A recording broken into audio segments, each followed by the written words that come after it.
नमस्कार दोस्तों, स्वागत है आपका अपने YouTube चैनल पर। दोस्तों उम्मीद आप स्वस्थ होंगे, मस्त होंगे, अपने पढ़ाई में व्यस्त होंगे। दोस्तों जैसा कि आप लोग को पता है कि हम लोग BSSC ग्रेजुएट लेवल 3 के लिए प्रैक्टिस सेट शुरू किए हुए हैं। इसी क्रम में आज हम लोग यूटिटेरिया पब्लिकेशन बुक से टेस्ट शुरू करेंगे, जिसमें जो आपको टोटल 15 टेस्ट दिया गया है। इसमें टोटल 15 टेस्ट दिया गया है। इसका जो आपको 10 टेस्ट करा दिया गया, क्या है 10 टेस्ट करा दिया गया है। आज का यह टेस्ट 11 नंबर का टेस्ट होगा। और इससे पहले जो है रुक्मणी पब्लिकेशन के द्वारा पब्लिश्ड बुक जो वॉल्यूम 1 जारी किया गया था, उसमें आपको टोटल 20 टेस्ट दिया गया था, जिसे पूरा करा दिया गया है। और क्रोन पब्लिकेशन के बुक को भी पूरा करा दिया गया है, उसमें आपको टोटल 15 टेस्ट दिया गया था। तो इस प्रकार देखा जाए तो आपको 45 टेस्ट करा दिया गया। अगर अभी तक आप उन सारे टेस्टों को नहीं देखें तो उसके प्लेलिस्ट का लिंक जो है आपको डिस्क्रिप्शन में दे दिया गया है, उसे जाकर जरूर देखें। आप हमारे चैनल पर अभी तक नए हैं तो आप हमारे चैनल को सब्सक्राइब कर लें, घंटी दबा लें, ताकि आने वाले वीडियो का नोटिफिकेशन आपको आसानी से मिल सके। और इस वीडियो को शुरू से अंत तक जरूर देखें ताकि आपको इसका फ़ायदा मिल सके। देखिए ये सभी के लिए इंपॉर्टेंट है, क्योंकि इसमें जीके जीएस करंट अफेयर्स ही सिर्फ कराया जा रहा है, तो ये काफ़ी ज़्यादा इंपॉर्टेंट है सबों के लिए। तो इसीलिए सबको देखना जरूरी है, सबों को देखना चाहिए। और इस वीडियो को शुरू से अंत तक जरूर देखें। अगर ये वीडियो आपके लिए यूजफुल होता है तो इसे लाइक करें, शेयर जरूर करें, ज़्यादा से ज़्यादा लोगों तक पहुँचे। और आप हमारे टेलीग्राम ग्रुप से नहीं जुड़े हैं तो उसका लिंक जो आपको डिस्क्रिप्शन में दे दिया गया है, उससे ज़रूर जुड़ें, क्योंकि यूट्यूब व्यस्तता के कारण आपको नोटिफिकेशन नहीं दे पाती है, तो आपको टेलीग्राम से नोटिफिकेशन इसका मिल जाएगा। तो चलिए हम लोग 11 नंबर टेस्ट को आगे बढ़ाते हैं। तो आइए दोस्तों, 11 नंबर टेस्ट कहता है पहला क्वेश्चन, कौन सा मृतपोजीवी कवक है। कहता कौन सा मृतपोजीवी मृतपोजीवी कवक है। तो ये है आपको पेनिसिलियम। पेनिसिलियम, सी नंबर इसका आंसर हो जाएगा पेनिसिलियम। आगे कहता मधुमेह होने का कारण है। मधुमेह जो होता है यह क्यों होता है। तो मधुमेह जो होता है आपको इंसुलिन के कम उत्पादन के कारण, क्या है मधुमेह जो होता है इंसुलिन के कम उत्पादन के कारण मधुमेह रोग होता है। बी नंबर से आंसर हो जाएगा। चलिए आगे है, आगे कहता मानवों में, क्या है मानवों में सबसे बड़ा अंग कौन सा होता है। मानवों में सबसे बड़ा अंग जो होता है ये त्वचा होता है। क्या होता है, त्वचा होता है। सी नंबर से आंसर हो जाएगा त्वचा। आगे कहता पक्षियों द्वारा की जाने वाली परागण की प्रक्रिया को डैश के नाम से जाना जाता है। कहता पक्षियों के द्वारा जो है परागण किया जाता है, इस प्रक्रिया को क्या कहा जाता है। इसे क्या कहा जाता है, इसे अर्निथोफिली कहा जाता है। डी नंबर इसका आंसर हो जाएगा, ध्यान रखिएगा। चलिए आगे है, मकड़िया किस प्रजाति के अंतर्गत आती है। मकड़िया जो है किस प्रजाति के अंतर्गत आती है।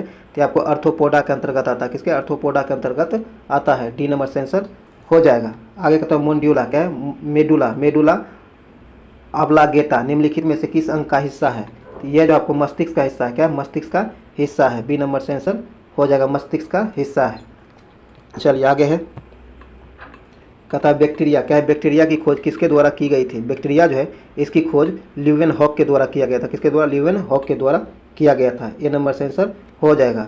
बैक्टीरिया की खोज ल्यूवेनहॉक के द्वारा किया गया था, ये आप ध्यान में रखिएगा। आगे निम्नलिखित पौधों में से किसकी जड़ों में गांठें होती है। कहता निम्नलिखित पौधों में से किस पौधों के जड़ों में गांठें होती है। इसका आंसर हो जाएगा आपको लेग्यूमिनस, क्या है लेग्यूमिनस पौधे में। ए नंबर से आंसर हो जाएगा। चलिए आगे है, कहता है रिंगवर्म, क्या है रिंगवर्म नामक बीमारी डैश के कारण होती है। रिंगवर्म बीमारी जो है ये आपको कवक के कारण होता है। किसके कारण, कवक के कारण होता है। सी नंबर से आंसर हो जाएगा, कवक के कारण। चलिए आगे है, कहता है ट्रिप्सन, क्या है ट्रिप्सन क्या करता है। ट्रिप्सन जो है आपको प्रोटीन का विघटन करता है। क्या करता है, प्रोटीन का विघटन ट्रिप्सन करता है। डी नंबर से आंसर हो जाएगा, प्रोटीन का विघटन करता है। चलिए आगे है, आगे कहता है घर्षण बल डैश कार्य करता है। घर्षण बल जो है यह डैश कार्य करता है। तो घर्षण बल आपको बल की दिशा के विपरीत कार्य करता है। क्या करता है, बल की दिशा के विपरीत कार्य करता है। डी नंबर से आंसर हो जाएगा। आगे कहता है किसी माध्यम के तापमान में वृद्धि के साथ प्रकाश की गति, कहता है किसी माध्यम में तापमान में वृद्धि के साथ प्रकाश की गति पर क्या असर पड़ता है। यह वैसे ही रहता है, इसमें कोई परिवर्तन नहीं होता है। सी नंबर से आंसर हो जाएगा। चलिए आगे कहता है इलेक्ट्रॉन सूक्ष्मदर्शी का आविष्कार किसने किया था। इलेक्ट्रॉन सूक्ष्मदर्शी जो है इसका आविष्कार किसने किया था। तो नोल और रुस्का ने। किसने, नोल और रुस्का ने किया था। ए नंबर से आंसर हो जाएगा। आगे है दाब के बढ़ने से, क्या है दाब के बढ़ने के साथ किसी भी पदार्थ का क्वथनांक क्या होता है। कहता जब दाब बढ़ता है तो इसके साथ किसी भी पदार्थ का क्वथनांक पर क्या असर पड़ता है। तो किसी भी पदार्थ का क्वथनांक जो होता है बढ़ जाता है। क्या होता है, दाब के बढ़ने से पदार्थ का क्वथनांक भी बढ़ जाता है। ए नंबर से आंसर हो जाएगा। चलिए आगे कहता है आगे सभी धातुएं, क्या सभी धातुएं ऊष्मा की सुचालक होती है? इसके प्रमुख कारण है, कहता सभी धातुएं जो है ये ऊष्मा की सुचालक होती है। इसका प्रमुख कारण क्या है? तो इसका प्रमुख कारण है कि उनमें अणु स्वतंत्र रूप में टकराते हैं, सही है। उनमें मुक्त इलेक्ट्रॉन होते हैं, यह भी सही है। उनमें अणु एक दूसरे के बहुत करीब होते हैं, यह भी सही है। तो डी नंबर इसका आंसर हो जाएगा उपयुक्त में सभी। आगे कहता है किसी वस्तु के संतुलन में होने के लिए निम्नलिखित में कौन सी स्थिति सही है? कहता है किसी वस्तु के संतुलन में होने के लिए निम्नलिखित में से कौन सी स्थिति सही है? तो आइए देखते हैं। कहता है कि वस्तु की कोई रेखीय गति नहीं हो, सही है। वस्तु की कोई घूर्णी गति नहीं, घूर्णी गति नहीं हो, सही है। वस्तु की संभावित ऊर्जा न्यूनतम हो, यह भी सही है। तो डी नंबर सही आंसर हो जाएगा उपयुक्त में सभी सही दिया गया है। चलिए आगे है। आगे कहता है जब लिफ्ट नीचे की ओर, कहता है जब लिफ्ट जो है नीचे की ओर बढ़ रही है तो व्यक्ति का स्पष्ट वजन क्या होगा? तो इस क्रम में व्यक्ति का स्पष्ट वजन वास्तविक वजन से कम होगा, सी नंबर से आंसर हो जाएगा। अगर यही कहा जाता कि लिफ्ट अगर त्वरित गति से ऊपर जा रहा हो तो वास्तविक वजन से अधिक होगा, बी नंबर तब हो जाता है यहाँ, लेकिन सी नंबर से आंसर हो जाएगा वास्तविक वजन से कम होगा। आगे कहता है कि एक 10 किलोग्राम की वस्तु 15 मीटर प्रति सेकेंड की गति से गतिमान है तो वस्तु की गतिज ऊर्जा क्या होगी? तो इस कंडीशन में वस्तु की गतिज ऊर्जा जो होगी आपको 125 जूल हो जाएगा, डी नंबर से आंसर हो जाएगा 125 जूल। गतिज ऊर्जा बराबर सूत्र होता है आपको 1/mv², क्या है 1/mv²। इस पर रखकर इसे तोड़ दीजिएगा, आपको आंसर निकल जाएगा। चलिए आगे है। कहता प्रेस स्वतंत्रता सूचकांक 2022 में भारत को कौन सा स्थान मिला है? प्रेस स्वतंत्रता सूचकांक 2022 जो जारी किया गया है इसमें भारत को कौन सा स्थान मिला है? तो इसमें भारत को 150वां स्थान मिला, क्या है 150वां स्थान मिला है, डी नंबर से आंसर हो जाएगा 150वां। और 21 में भारत को 142वां स्थान मिला था, 2021 में 142वां स्थान मिला था भारत को, ये भी ध्यान रखिएगा। आगे कहता है बिहार बजट 2022-23 के अनुसार बिहार में कितनी रोपवे परियोजना को स्वीकृति दी गई है? कहता है बिहार बजट जो 2022-23 जारी किया गया है इसमें बिहार में कितने रोपवे परियोजना की स्वीकृति दी गई है? तो इसका सही आंसर हो जाएगा 6 को, कितने 6 को, सी नंबर से आंसर हो जाएगा 6 को। इसमें से 3, इस 6 में से 3 आपको गया में बनाया जाएगा और 3 जो बाकी है जहानाबाद, कैमूर और रोहतास में, ध्यान रखिएगा। चलिए आगे है। 24 मार्च 2022 को मनाए गए विश्व टीबी दिवस विषय है। कहता है कि 24 मार्च 2022 को जो मनाया गया है विश्व टीबी दिवस, इसका विषय क्या था? तो इसका विषय था invest to end TB save lives, ये नंबर इसका आंसर हो जाएगा। आगे कहता है ऑस्ट्रेलिया ओपन 2022 के पुरुष एकल का खिताब किसने जीता है? ऑस्ट्रेलिया ओपन 2022 के पुरुष एकल का खिताब किसने जीता है? तो ये आपको राफेल नडाल ने जीता। किसने? राफेल नडाल ने जीता है, ए नंबर से आंसर हो जाएगा राफेल नडाल, ए नंबर से आंसर हो जाएगा। ये आपको डेनियल मेदवेदेव को हराकर जीता है, ये भी ध्यान में रखिएगा। किससे हराया है? डेनियल मेदवेदेव को हराकर राफेल नडाल ने ऑस्ट्रेलिया ओपन 2022 का एक पुरुष एकल का खिताब जीता है। आगे कहता है वन रिपोर्ट 2021 के अनुसार बिहार में 2019 के रिपोर्ट की तुलना में कितने वर्ग किलोमीटर वनावरण में की वृद्धि हुई है? तो यह हुई आपको 75 वर्ग किलोमीटर वनावरण की वृद्धि हुई है, ए नंबर से आंसर हो जाएगा 75 वर्ग किलोमीटर। चलिए आगे है। हाल ही में प्रक्षेपित संचार उपग्रह CMS, क्या है CMS 01 निम्नलिखित में से किस अंतरिक्ष एजेंसी क्या उपग्रह है या किस अंतरिक्ष एजेंसी का उपग्रह है? तो यह इसरो का, किसका? इसरो का, सी नंबर से आंसर हो जाएगा इसरो। इसका प्रक्षेपण जो किया गया था PSLV C50 के द्वारा किया गया था, ध्यान रखिएगा। चलिए आगे है। फिक्की, क्या है? फिक्की के शब्द विस्तार में अंतिम आई क्या निरूपित करता है? कहता है फिक्की शब्द जो है इसमें इसके विस्तार में लास्ट का जो आई है यह किसे सूचित करता है? इसका सही आंसर हो जाएगा आपको इंडस्ट्री को, किसे? इंडस्ट्री को, सी नंबर से आंसर हो जाएगा इंडस्ट्री। चलिए आगे है। आगे कहता है भारत सरकार ने आधुनिक चिकित्सा पद्धति को सुदृढ़ करने हेतु एक राष्ट्रीय एक स्वास्थ्य प्रणाली की समेकित स्वास्थ्य नीति कब तक बनाने की निर्णय लिया है? कहता है भारत सरकार द्वारा आधुनिक चिकित्सा पद्धति को सुदृढ़ करने हेतु करने हेतु एक राष्ट्र एक स्वास्थ्य प्रणाली की समेकित स्वास्थ्य नीति कब तक बनाने का निर्णय लिया है? तो ये जो है 2030 तक बनाए जाने का निर्णय लिया है। डी नंबर से आंसर हो जाएगा 2030 तक। चलिए आगे है, आगे का आज़ादी का अमृत महोत्सव के तहत महिला विधायकों के पहले राष्ट्रीय सम्मेलन का उद्घाटन निम्न में से किनके द्वारा किया जाएगा? कहता है आज़ादी का अमृत महोत्सव के तहत महिला विधायकों के पहले राष्ट्रीय सम्मेलन का उद्घाटन निम्नलिखित में से किसके द्वारा किया जाएगा? तो ये किया जाएगा आपको राष्ट्रपति रामनाथ कोविंद के द्वारा। किसके? राष्ट्रपति रामनाथ कोविंद के द्वारा। ए नंबर से आंसर हो जाएगा। आगे कहता है मई 2022 में किस राज्य में सिरुई लिली महोत्सव का आयोजन किया गया है? तो यह किया गया आपको मणिपुर में। कहाँ? मणिपुर में। सी नंबर से आंसर हो जाएगा मणिपुर। आगे कहता है निम्नलिखित में कौन सा सही सुमेलित नहीं है? निम्नलिखित में से कौन सही सुमेलित नहीं है? तो आइए देखते हैं। कहता है कॉफ़ी बोर्ड बेंगलुरु सही है, रबर बोर्ड कोट्टायम सही है, चाय बोर्ड कोलकाता सही है, तंबाकू बोर्ड कोची, ये तंबाकू बोर्ड कोची गलत है। तंबाकू बोर्ड जो आपको गंगटूर है, कौन? गुंगटूर है, ये गुंगटूर है। यहाँ डी नंबर से आंसर हो जाएगा, जो कि गलत दिया गया, कोची नहीं गुंगटूर होगा। चलिए आगे है बैंक दर ब्याज की दर कहता बैंक दर जो है ब्याज की वह दर है। तो बैंक दर जो है वह होता है जिस पर वाणिज्यिक बैंक आरबीआई से ऋण लेता है। तो सी नंबर इसका आंसर हो जाएगा। आगे कहता है एचडीआई क्या है? एचडीआई किन 3 क्षेत्रों में विकास का मापक है? कहता है एचडीआई जो है यह किन क्षेत्र में विकास का मापक है? तो इसका आंसर हो जाएगा स्वास्थ्य, शिक्षा और आमदनी। क्या है? स्वास्थ्य, शिक्षा और आमदनी क्षेत्र का। ए नंबर से आंसर हो जाएगा। आगे कहता है राष्ट्रीय आय क्या है? राष्ट्रीय आय निकालने के लिए एनएनपी में से निम्नलिखित में से किसे घटाया जाता है?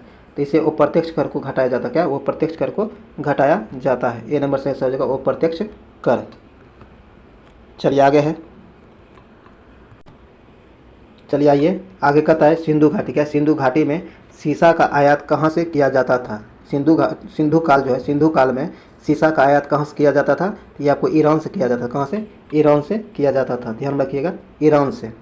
आगे कहता है सिंधव सभ्यता क्या है? सिंधव सभ्यता का महान स्नागार क्या है? स्नागार कहाँ से प्राप्त हुआ है? सिंधव सभ्यता का महान स्नागार कहाँ से प्राप्त हुआ है? तो ये आपको मोहनजोदड़ो से प्राप्त हुआ। कहाँ से? मोहनजोदड़ो से प्राप्त हुआ है। ए नंबर से आंसर हो जाएगा मोहनजोदड़ो से। चलिए आगे है,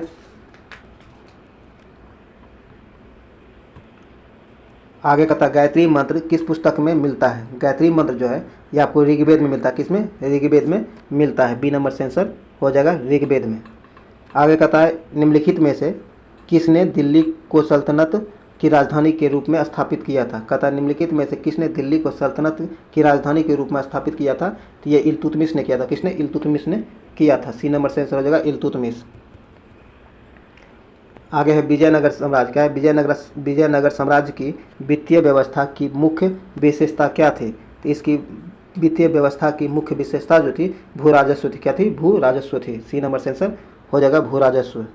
आगे कहता किस मुगल बादशाह के विरुद्ध जौनपुर से फतवा जारी किया गया था? कहता वह कौन सा मुगल शासक था जिसके विरुद्ध जौनपुर से फतवा जारी किया गया था? तो वह था आपको अकबर। कौन? अकबर। बी नंबर से आंसर हो जाएगा अकबर। चलिए आगे है, आगे कहता झंडा गीत के रचनाकार निम्न में से कौन है? कहता झंडा गीत जो है इसके रचनाकार कौन है? तो ये है आपको श्यामलाल पार्षद। कौन? श्यामलाल पार्षद। ए नंबर से आंसर हो जाएगा श्यामलाल पार्षद। चलिए आगे है, आगे सूची 1 को सूची 2 से मिलाना है। एक तरफ घटना दिया गया है, एक तरफ घटना है, दूसरी तरफ तिथि है। तो आइए हम लोग देखते हैं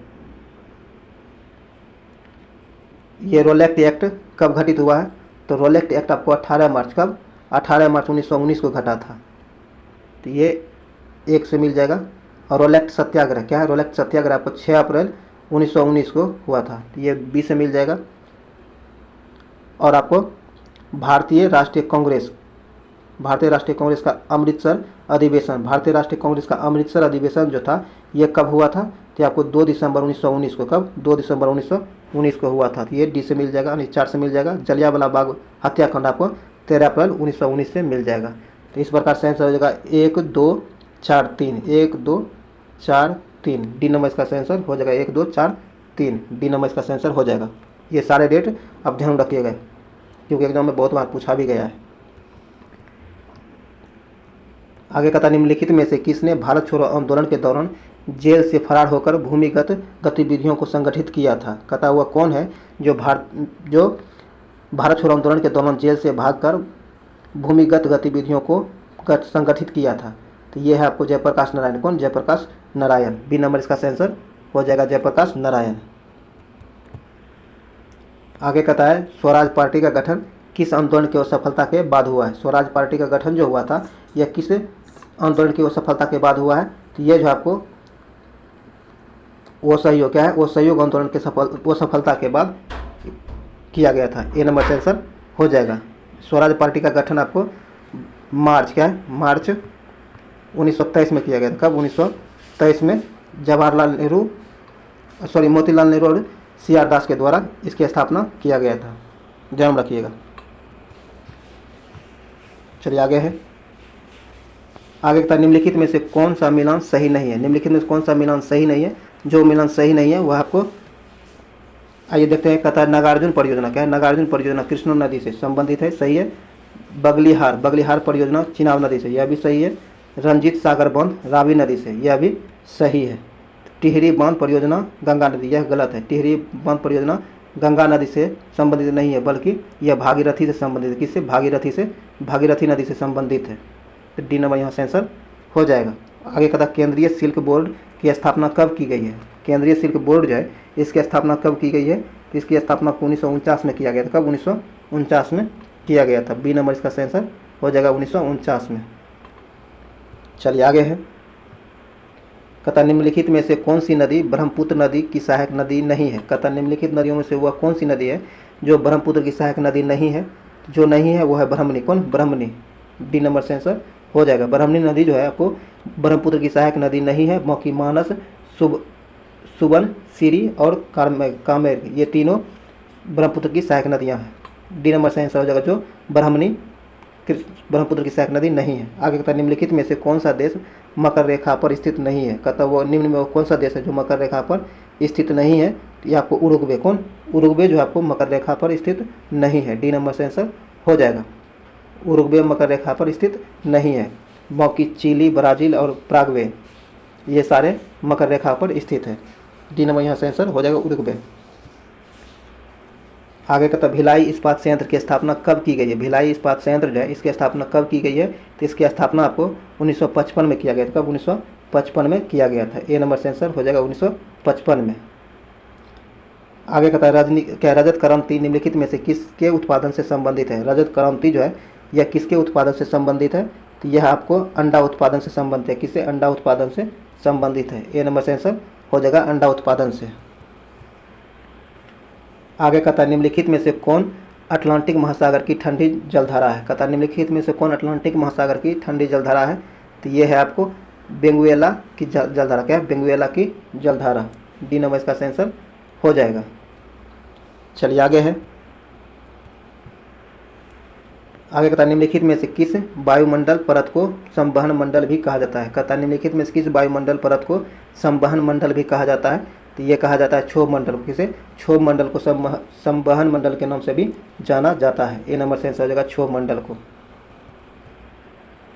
आगे है भारत में न्यायिक पूर्वावलोकन की संकल्पना किस देश से के संविधान से ली गई है। कहता है भारत में न्यायिक पूर्वावलोकन की संकल्पना जो है किस देश की संविधान से ली गई है। यह लिया गया संयुक्त अरब अमेरिका के संविधान से। किससे? संयुक्त अरब अमेरिका के संविधान से। ए नंबर से आंसर हो जाएगा। चलिए आगे है।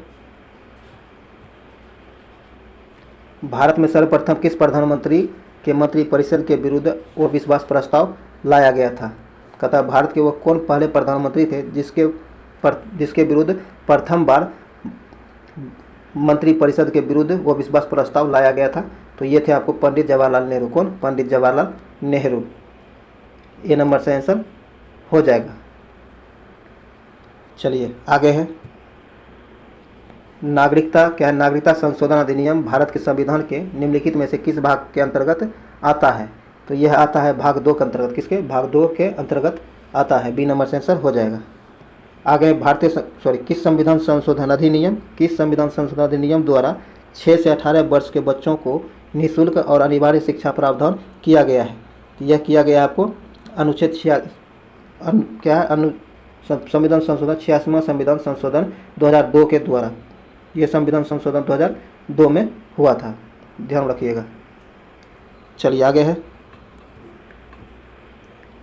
भारतीय संविधान की 11वीं अनुसूची में पंचायतों के लिए कुल कितने विषय निर्धारित किए गए हैं। कथा भारतीय संविधान जो है इसकी 11वीं सूची में पंचायतों के लिए कुल कितने विषयों का निर्धारित किया गया है, तो इसका सही होगा 29 विषयों का। किसका? 29 विषयों का। डी नंबर से आंसर हो जाएगा। आगे है, आगे कथा चुनाव प्रक्रिया में शामिल होने के लिए कोई व्यक्ति धर्म, नस्ल, जाति अथवा लिंग के आधार पर अयोग्य नहीं होगा, यह प्रावधान किस अनुच्छेद में वर्णित है। ये जो है आपको अनुच्छेद, ये आपको अनुच्छेद 325 में, किसमें? 325 में। बी नंबर से आंसर हो जाएगा 325 में ऐसा वर्णित है। चलिए आगे है, निम्नलिखित में से कौन सा विषय राज्य सूची का विषय नहीं है। वह कौन है जो राज्य सूची का विषय नहीं है? यह विवाह और विवाह विच्छेद। सी नंबर से आंसर हो जाएगा। आगे, भारतीय संविधान के किस भाग में संघ और राज्यों के मध्य संबंध का उल्लेख किया गया है? तो यह किया गया भाग 11 में। किसमें? भाग 11 में। बी नंबर से आंसर हो जाएगा भाग 11। आगे कहता है, विश्व युवा दिवस किस तिथि को मनाया जाता है? विश्व युवा दिवस जो है ये 12 अगस्त को मनाया जाता है। विश्व युवा दिवस 12 अगस्त को मनाया जाता है। अंतर्राष्ट्रीय ओलंपिक कमेटी का मुख्यालय कहाँ है? ये अंतर्राष्ट्रीय ओलंपिक का मुख्यालय लुसाने है। कहाँ? लुसाने स्थित है। ए नंबर से आंसर हो जाएगा लुसाने। लिबेरो किस खेल से, लिबेरो जो है किस खेल की शब्दावली है? लिबेरो वॉलीबॉल खेल का शब्दावली है। ए नंबर से आंसर हो जाएगा वॉलीबॉल। ओलंपिक शुभांकर की प्रथा किस ओलंपिक खेल से शुरू की गई है? ओलंपिक शुभांकर की प्रथा जो किस ओलंपिक खेल से शुरू किया गया है? तो ये किया गया मेक्सिको सिटी 1968 के ओलंपिक से। बी नंबर से आंसर हो जाएगा मेक्सिको सिटी 1968 के ओलंपिक खेलों से शुरू किया गया है ओलंपिक शुभांकर की प्रथा। येलो बुक किस देश की सरकारी रिपोर्ट या प्रकाशन दस्तावेज है? येलो बुक जो है किस देश की सरकारी रिपोर्ट या फिर प्रकाशन का दस्तावेज है? तो यह है फ्रांस की। कहाँ की? फ्रांस के। ए नंबर से आंसर हो जाएगा फ्रांस। सर्वप्रथम तत्वों का प्रतीक किसके द्वारा दिया गया था? सर्वप्रथम तत्वों का प्रतीक जो दिया गया था यह किसके द्वारा दिया गया था? जॉन डाल्टन के द्वारा दिया गया था। ए नंबर से आंसर हो जाएगा जॉन डाल्टन के द्वारा। तत्वों के निम्नलिखित युग्मों में से उस सही युग्म को चुनिए जो कि सामान्य तापमान और मानक दाब पर द्रव होते हैं। तो ये होते हैं ब्रोमीन और मरकरी। कौन? ब्रोमीन और मरकरी। डी नंबर से आंसर हो जाएगा ब्रोमीन और मरकरी। आगे कहता है, निम्नलिखित में से किसके निर्माण के कारण चांदी की वस्तुएं लंबे समय तक खुले में रहने पर काली पड़ जाती है? तो इसका सही हो जाएगा Ag2S। Ag2S है। डी नंबर से आंसर हो जाएगा Ag2S। गर्म होने पर लेड नाइट्रेट देता है। जब जो है लेड नाइट्रेट गर्म होता है तब यह क्या उत्पन्न करता है? तो ये आपको PbO तथा NO2 देता है। डी नंबर इसका आंसर हो जाएगा। कहता ऑक्सीजन के साथ अभिक्रिया करने पर निम्नलिखित में से कौन सी धातुएं ऑक्साइड नहीं बनाती है? कहता ऑक्सीजन के साथ अभिक्रिया करने पर निम्नलिखित में से कौन सी धातु ऑक्साइड नहीं बनाती है? जो ऑक्साइड नहीं बनाती है वह है सिल्वर। कौन? सिल्वर। डी नंबर से आंसर हो जाएगा सिल्वर। आगे है, कहता आधुनिक आवर्त सारणी की चौथा आवर्त में कुल कितने तत्वों की संख्या है? आधुनिक आवर्त सारणी जो है इसके चौथा आवर्त में कुल कितने तत्वों की संख्या है? इसमें कुल तत्वों की संख्या आपको 18 है। कितना? 18 है। सी नंबर से आंसर हो जाएगा 18। आगे कहता धातुओं की सक्रिय क्या है? धातुओं की सक्रियता श्रेणी में सबसे अधिक क्रियाशील धातु है। सबसे अधिक क्रियाशील धातु कौन सी है धातुओं की सक्रियता श्रेणी में? तो ये है आपको पोटेशियम। कौन? पोटासियम। बी नंबर से आंसर हो जाएगा पोटासियम। निम्नलिखित अभयारण्यों में से कौन सुमेलित संरक्षित प्रजाति से सुमेलित नहीं है? कहता निम्नलिखित अभयारण्यों में से कौन उल्लेखित संरक्षित प्रजातियों से सुमेलित नहीं है? तो वो है आपको घना शेर। कौन? घना शेर। बी नंबर से आंसर हो जाएगा। आगे कहता है भारत का प्रथम राष्ट्रीय उद्यान है। भारत का प्रथम राष्ट्रीय उद्यान कौन सा है? तो ये आपको जिम कॉर्बेट राष्ट्रीय उद्यान है। कौन? जिम कॉर्बेट राष्ट्रीय उद्यान है। ए नंबर से आंसर हो जाएगा जिम कॉर्बेट राष्ट्रीय उद्यान। ये आपको उत्तराखंड में, कहाँ? उत्तराखंड में है और इसकी स्थापना 1936 में हुआ था। कब? 1936 में इसकी स्थापना की गई थी। चलिए आगे है, जैव विविधता में परिवर्तन होता है। जैव विविधता जो है इसमें परिवर्तन होता है, तो इसमें परिवर्तन भूमध्य रेखा की तरफ बढ़ती है। क्या? भूमध्य रेखा की तरफ बढ़ती है। ए नंबर से आंसर हो जाएगा। आगे कहता है रामसर, क्या है? रामसर सम्मेलन संरक्षण निम्नलिखित में से किससे संबंधित था? रामसर सम्मेलन जो है निम्नलिखित में से किससे संबंधित था? तो इसका सही आंसर हो जाएगा नम भूमि। क्या है? नम भूमि से। सी नंबर से आंसर हो जाएगा नम भूमि से। आगे कहता है निम्नलिखित में से कहाँ सदाबहार वन पाए जाते हैं? सदाबहार वन जो है यह कहाँ पाया जाता है? तो यह आपको पश्चिमी घाट में पाया। कहाँ? पश्चिमी घाट में पाया जाता है। सी नंबर से आंसर हो जाएगा पश्चिमी घाट में। भारत में यह आपको अंडमान निकोबार द्वीप समूह में पाया जाता है, जो कि 200 सेमी से अधिक औसत वर्षा वाली क्षेत्र है, वहाँ ये सदाबहार वन पाए जाते हैं। तो सी नंबर यहाँ से आंसर हो जाएगा पश्चिमी घाट से संबंधित है। ये वीडियो यहीं समाप्त हुआ है। उम्मीद है ये वीडियो आपके लिए यूजफुल रहा होगा। अगर ये वीडियो आपके लिए यूजफुल रहा है तो इसे लाइक करें, शेयर करें और इस चैनल को सब्सक्राइब जरूर कर लें, घंटी दबा लें ताकि आने वाले वीडियो का नोटिफिकेशन आपको आसानी से मिल सके। अगर अभी तक इससे पहले हुए सारे टेस्टों को नहीं देखे हैं तो उसके प्ले लिस्ट का लिंक जो आपको डिस्क्रिप्शन में दे दिया गया है, उसे जाकर एक बार ज़रूर देख लें ताकि इसका फ़ायदा आपको मिल सके। तो चलिए इस वीडियो को यहीं समाप्त करते हैं। जय हिंद।